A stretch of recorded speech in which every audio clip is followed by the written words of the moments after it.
Hello, മനസ്സിനെ ഒരു ജിമ്മായി കരുതുക. നിങ്ങൾ ഒരുപക്ഷെ കേട്ടിട്ടുണ്ടാകും. ജിമ്മിൽ നമ്മൾ എന്താണ് ചെയ്യുന്നത്?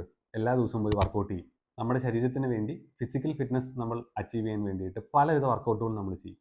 അതോടൊപ്പം തന്നെ നമ്മുടെ മനസ്സിനും ചില വർക്കൗട്ടുകൾ കൊടുക്കണം. അത് എങ്ങനെയാണ് കൊടുക്കേണ്ടത് എന്ന് ചോദിച്ചു കഴിഞ്ഞാൽ, സ്ഥിരമായി പത്രം വായിക്കുന്ന ആളുകൾക്കാണെങ്കിൽ നിങ്ങൾക്ക് സുഡോക്കു ചെയ്യാം, പദപ്രശ്നങ്ങൾ, ക്രോസ് വേർഡ്സ് ചെയ്യാം, ക്വിസ് കോളങ്ങൾ നിങ്ങൾക്ക് അറ്റൻഡ് ചെയ്യാം. അങ്ങനെ കുറേ ടാസ്കുകളുണ്ട്. നമ്മുടെ ബ്രെയിനിനും നമ്മുടെ മൈൻഡിനും കൊടുക്കുന്ന കുറേ ജിം എക്സസൈസ് ഉണ്ട്. ആ എക്സസൈസുകൾ നമ്മൾ എല്ലാ ദിവസവും പറ്റുന്ന പോലെ, അത് നിർബന്ധമൊന്നുമില്ല എല്ലാ ദിവസവും ഇതെല്ലാം ചെയ്യണമെന്നുള്ളത്, പക്ഷേ ഇടയ്ക്കിടയ്ക്ക് നമ്മൾ നമ്മുടെ ബ്രെയിനിനും മൈൻഡിനും അങ്ങനെയുള്ള ചെറിയ ചെറിയ എക്സസൈസുകൾ കൊടുത്തുകൊണ്ടിരിക്കണം. ചെസ്സും സുഡോക്കുവും ക്വിസും എല്ലാം മൈൻഡിനെ വളരെ വൈബ്രൻ്റായി എനർജറ്റിക്കായി നിലനിർത്താൻ പറ്റുന്ന എക്സസൈസുകളാണ്.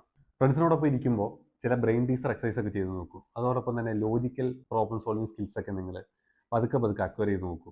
എപ്പോഴും ഓർക്കുക, ജിമ്മിൽ പോയി നമ്മൾ ഫിസിക്കൽ ഫിറ്റ്നസ് നേടുന്ന പോലെ തന്നെ നമ്മളുടെ ബ്രെയിനിനും മൈൻഡിനും നമ്മുടെ തന്നെ ജിമ്മിൽ നമ്മൾ തന്നെ ചോദ്യങ്ങൾ കൊടുത്ത് നമ്മൾ തന്നെ സ്റ്റിമുലേറ്റഡ് ആയി ആക്ടിവേറ്റഡ് ആയി നിർത്തേണ്ടതുണ്ട്.